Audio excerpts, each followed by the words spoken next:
37 páginas de pruebas no concluyentes, muchísimas insinuaciones, nada más.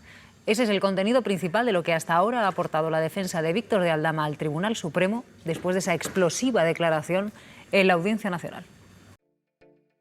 De esta manera, la periodista Silvia Inchaurrondo abría esta mañana su programa y volvía a retratar de nuevo todas las acusaciones lanzadas contra el gobierno por el empresario Víctor de Aldama, haciéndose eco del nuevo escrito presentado por la defensa del acusado. Silvia Inchaurrondo, de la mano del periodista experto en tribunales Mateo Balín y la periodista MJ Pintor, han desmontado las nuevas acusaciones y han sembrado de nuevo las dudas sobre la veracidad del caso y el papel jugado por la Fiscalía. 37 páginas de pruebas no concluyentes, muchísimas insinuaciones, nada más. Ese es el contenido principal de lo que hasta ahora ha aportado la defensa de Víctor de Aldama al Tribunal Supremo después de esa explosiva declaración en la Audiencia Nacional. Cuando se cumplen 2 semanas de su declaración en la audiencia, Víctor Gonzalo de Aldama Delgado. ¿Que usted declara sobre estos hechos? Sí. Que provocó su salida de prisión, como tantas pruebas quiere, que no se preocupe el señor Sánchez, que va a tener pruebas. Aldama ha presentado la documentación en el Supremo en la que sigue señalando a Ábalos. 250.000 euros que percibió el señor Ábalos, más pagarle otras cosas como en la casa de Plaza España. Aunque habla ahora de un inmueble diferente, asegura que pactó con Ábalos un alquiler con opción a compra en el Paseo de la Castellana por valor de casi 2 millones de euros. Siempre, según su versión, asegura que era una garantía del cobro de comisiones futuras a cambio de adjudicaciones de obras. Aunque sugiere que no se ejecutó porque se abonaron esas comisiones, estaríamos hablando entonces del año 2019. ¿Cómo trata de justificarlo? Aporta este documento de las obras públicas que supuestamente se habrían adjudicado de forma irregular y cree que Ábalos o Koldo hicieron las anotaciones a mano, pero él mismo dice que no puede afirmarlo con seguridad.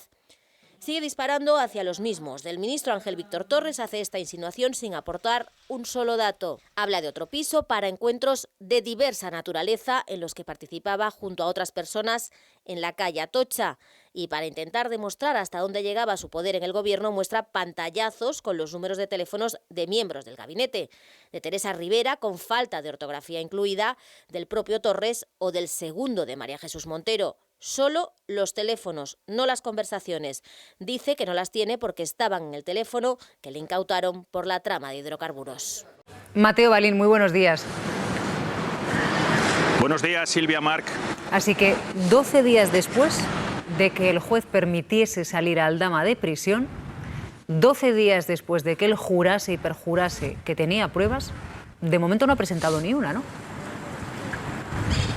De momento, como decís, o habéis dicho muy bien en el vídeo, son pruebas, lo que ha presentado son muchas insinuaciones, no hay pruebas concluyentes y que probablemente el elemento, digamos, más incriminatorio hacia el exministro José Luis Ábalos es ese contrato que aporta de 24 de abril de 2019 en el que el ministro, de su propia firma, habría accedido a recibir en forma de cesión sin gratificación un piso de arrendamiento con opción a compra que expiraría en febrero de este año y que el ministro, según Aldama, iba a ocupar. Si no lo hizo, porque esto José Luis Ábalos lo desmiente, es porque había un inquilino dentro, un inquilino que lo iban a echar, el piso estaba embargado y José Luis Ábalos finalmente ni pagó ni un duro de esa renta ni ocupó ese piso. Por este asunto, la novedad también es que Víctor de Aldama implica al hijo de José Luis Ábalos, a Víctor, que sería la persona con la que medió para acceder a ese piso.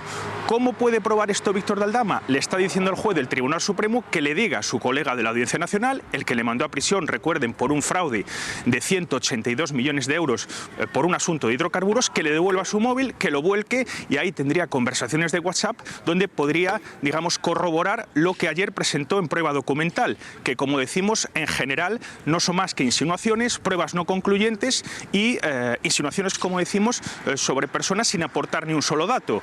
El ejemplo es el del secretario de Organización del PSOE, Santos Cerdán.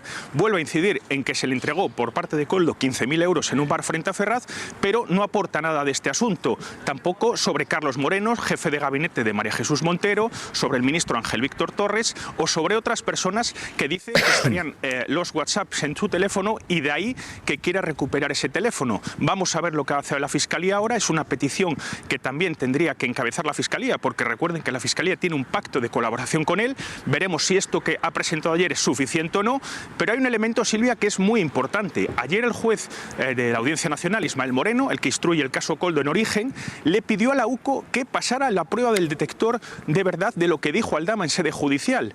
O sea que la credibilidad que le dio el juez en su momento tampoco fue mucha. ¿Por qué? Porque le está diciendo a la UCO que en un informe le diga si todo lo que ha dicho es verdad o no. Entonces, bueno, ese informe que ya ha pedido el juez de la Audiencia Nacional va a ser muy relevante para lo que venga en próximos días. Por lo tanto, tenemos que de la primera declaración no aporta. Yo ayer cuando vi el documento dije, pues ahí van todas las... ¿no? Antes de abrirlo, dije, pues ahí van todas las pruebas de lo que dijo en la audiencia. No hay ninguna prueba. Hay nuevas acusaciones bastante poco fundadas. El documento que quizás más hemos visto en las últimas horas es el listado de obra pública en la que, según Aldama, hay como unas precomisiones cerradas, ¿no? Y además con unos subrayados en rosa, en verde, pero poco más. Es decir, no puede ni asegurar que esos subrayados impliquen eso. Efectivamente, Mar, y te voy a poner un ejemplo muy claro. De las obras, de los 128 contratos valorados en 54 millones que, según Víctor de Aldama, podrían haber percibido empresas comisionistas o que pagaron a la presunta trama, por ejemplo, hay dos autovías en Extremadura, la 81 y la 83, que curiosamente ni han realizado ni un kilómetro de obra, ni hay nada de asignación de dinero de los presupuestos generales de 2021, que es el año de las licitaciones, según Víctor de Aldama, para construir esas autovías. Con lo cual no hay dinero para la comisión. Y esto son empresas, como digo, que aparecen subrayadas en la documentación del Boletín Oficial del Estado, por cierto, que presenta Víctor de Aldama, de empresas que, según él, habrían pagado comisiones a Koldo García y, ojo a esto también, que es muy interesante, a empresas vinculadas a él mismo. Y él mismo, para, en este caso, exculparse, dice que trabajó para esas empresas sin gratificación alguna, que no recibió ninguna comisión, que lo hizo por amor al arte. Esto es lo que dice Víctor de Aldama sobre las obras públicas. Yo lo que creo es que qué fácil es a veces difamar y cómo tenemos la justicia en este momento. Porque creo que es difícil que en cualquier otra circunstancia, hablando de un caso como lo que es un ministerio del Gobierno de España, un exministro del Gobierno de España, haya sido tan fácil que este señor salga de la cárcel sin haber puesto, antes de salir, alguna prueba para decir, miren, es que tengo esto y yo esto lo puedo contar. Es difícil después de escucharlo, es difícil además, nosotros vamos a imaginarnos que yo lo pongo en duda, vamos a imaginarnos que realmente hubo un acuerdo con Ábalos para quedarse con el piso de la Castellana de casi 2 millones de euros. Vamos a darlo por bueno, que no me lo acabo de creer, pero vamos a suponer que es verdad. Es que hasta eso, a la hora de demostrarlo, a la hora de conseguir una condena en un juicio, es francamente difícil. Y tenemos otros ejemplos en España en la justicia, donde en casos en que ha habido compromisos de personas de las instituciones para hacer algo, no les han podido condenar porque nunca se llegó a hacer, ¿no? Eso pasó, por ejemplo, con Mañueco y el caso Lezo, cuando llegó a un acuerdo con el presidente de la Comunidad Autónoma, González, por el tema de unas guarderías a la mujer de González. Como eso, González se le acaba, todo el proceso del caso Lezo acaba avanzando, no se llega a ejecutar. No importa que eso estuviera comprometido, con lo cual no hubo posibilidad de condena a Mañueco. Bueno, pues ese caso, si es así, la justicia, desde luego, tendría que ser así ahora en el caso de Ábalos, suponiendo que esto fuera verdad, que lo de aquello sí se demostró que era verdad, ¿eh? Digo por poner esos ejemplos. Y bueno, mira, yo de verdad os lo digo, de verdad, yo no es por defender a Santos Cerdán, pero os digo una cosa, es que estos se creen que son los del PP con la Gürtel, de verdad. O sea, este señor debe haber leído mucho el tema de Bárcenas y tal y ha dicho, yo voy a hacer lo mismo. Vamos a imaginarnos también que Santos Cerdán se quería llevar 15.000 euros. Vamos a imaginarnos eso, que no me lo creo. Y van allí a Ferraz y al bar de enfrente donde están siempre todos los socialistas a darle el dinero. O sea, es que no veis que eso es inviable. Es que de verdad este señor, de verdad es que parecía lo de Mortadelo y Filemón. Mateo, a mí me gustaría saber hasta qué punto esto puede molestar al juez. Es decir, teóricamente este señor se ha puesto delante del magistrado y ha dicho, oiga, yo voy a cantar. Teóricamente había cantado, la Fiscalía le había creído, pidió su puesta en libertad, el juez dijo, bueno, pues si nadie se opone y la Fiscalía me lo pide, lo dejó en libertad, han pasado 12 días, le ha entregado 37 páginas, no hay ni una sola prueba claro, él no puede graduar las pruebas que da ante el magistrado. Entonces, ahora, ¿qué decisión puede tomar el juez? Porque lo que está claro es que Víctor de Aldama sí ha sido rápido en una cosa, en conseguir salir de la cárcel hasta que se celebre el juicio. Efectivamente, Silvia. Víctor de Aldama, la presentación de las pruebas ayer atiende sobre todo a un motivo.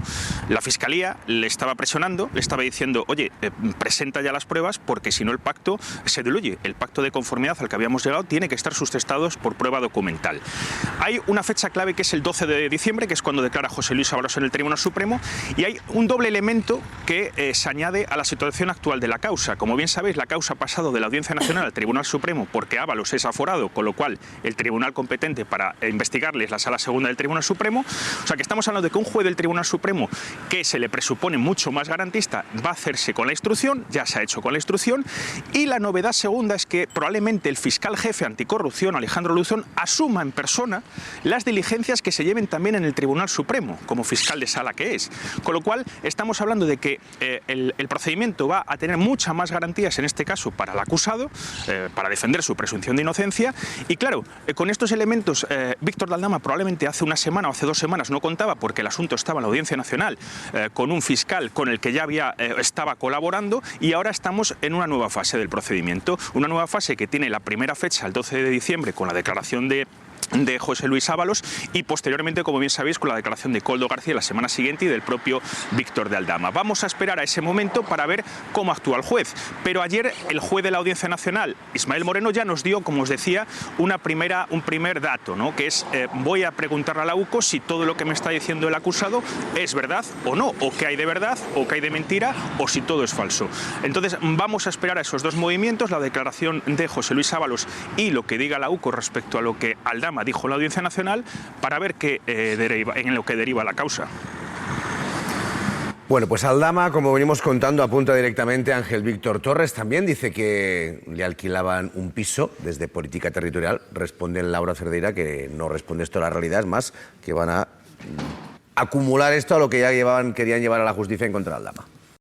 Niegan rotundamente estas acusaciones, hablan de injurias, de calumnias sin pruebas, vertidas sin ningún fundamento, y fuentes de Política Territorial ya avanzan que van a ampliar las acciones legales que sean oportunas. Consideran que las mentiras, los bulos, las campañas de desprestigio personal, dicen, basadas en la nada, no pueden salir gratis en un Estado de Derecho. A mí me gustaría preguntarle a Mateo, claro, un fiscal que ha pedido la puesta en libertad de Aldama precisamente porque ahora no ve ni riesgo de fuga ni riesgo de destrucción de pruebas, ¿cómo va a dar marcha atrás en su petición? Yo entiendo que será muy difícil. Es muy difícil, Silvia, y te puedo asegurar por fuentes fiscales que ha habido mucha tensión en la Fiscalía Anticorrupción con todo lo que sucedió el 21 de noviembre. Hay gente que no lo entendió, que no lo acabó de entender, otra gente importante que no fue informada del asunto, y un juez, en este caso Santiago Pedraz, que es quien encarceló, recuerden, a Víctor de Aldama por un presunto fraude de IVA de 182 millones de euros, nada más y nada menos, que no le quedó más remedio que dejarlo en libertad porque la causa estaba secreta, y el fiscal, en este caso, fue el que dijo que estaba de acuerdo en que Víctor de Aldama saliera de prisión. De ahí, como os decía, que durante estas 2 semanas, 13 días hasta que ayer presentó el escrito, ha habido muchas presiones para que este escrito se presentara ya, para que las pruebas estuvieran encima de la mesa. Vamos a ver el análisis que hacen de esas pruebas. Como digo, yo creo que esto es un elemento fundamental a partir de ahora.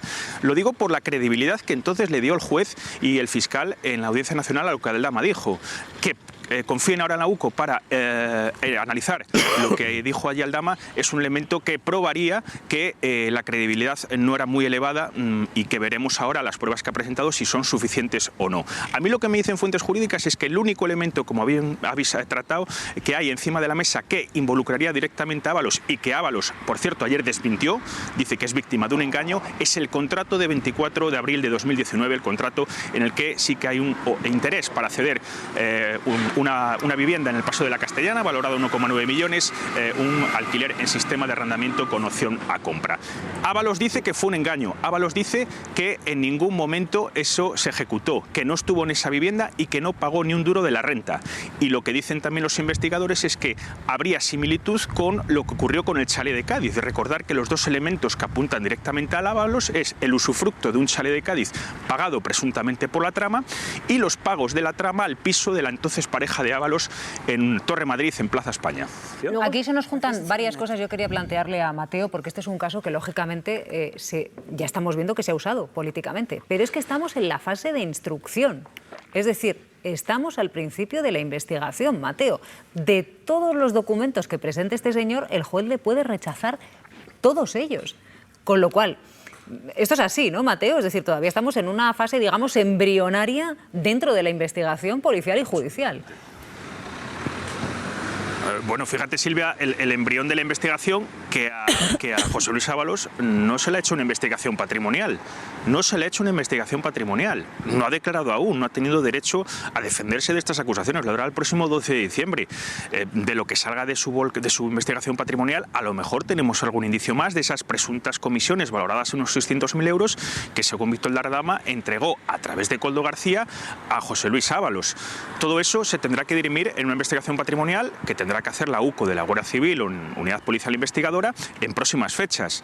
La declaración, como digo, de José Luis Ábalos. José Luis Ábalos tiene derecho a pedir citaciones cada vez que lo requiera como acusado. También a presentar papeles, como hizo en su día Koldo García, que justifiquen el incremento patrimonial que Koldo García y su familia, digamos, recibió en los años donde Koldo García estuvo en el Ministerio de Transportes, 2018-2021. O sea, estamos en momentos muy incipientes. Habéis comentado, bien comentado, por cierto, los precedentes que hay de, digamos, investigaciones judiciales cuando se habla de comisiones por obra pública, que realmente han sido bastante negativos en lo que yo recuerdo. Papeles de Bárcenas, se llegó a investigar algún tipo de referencia, algún apunte que incluyó Bárcenas en sus libretas sobre pagos de constructoras comisionistas y no se llegó a ningún lugar. También en la época de Francisco Álvarez Cascos ocurrió lo mismo. Es muy complicado que se pueda aprobar una comisión irregular por parte de una empresa a cambio de recibir obra pública, porque, como bien decís ahí, hay mucha gente involucrada y muchos filtros por parte de la Administración General del Estado, que no ocurrió, por cierto, en pandemia, porque los procedimientos fueron de urgencia, con lo cual eso se suprimió, ese filtro se suprimió, pero ahora probar todo esto que dice Víctor de Aldama es extremadamente complicado y, a no ser que haya colaboradores que sí lo hagan por parte de empresas, que no lo creo, porque ayer mismo muchas de estas empresas, al menos dos que yo haya podido contar, han negado los hechos de forma categórica, bueno, pues llegar a una conclusión sobre esto va a estar bastante complicado.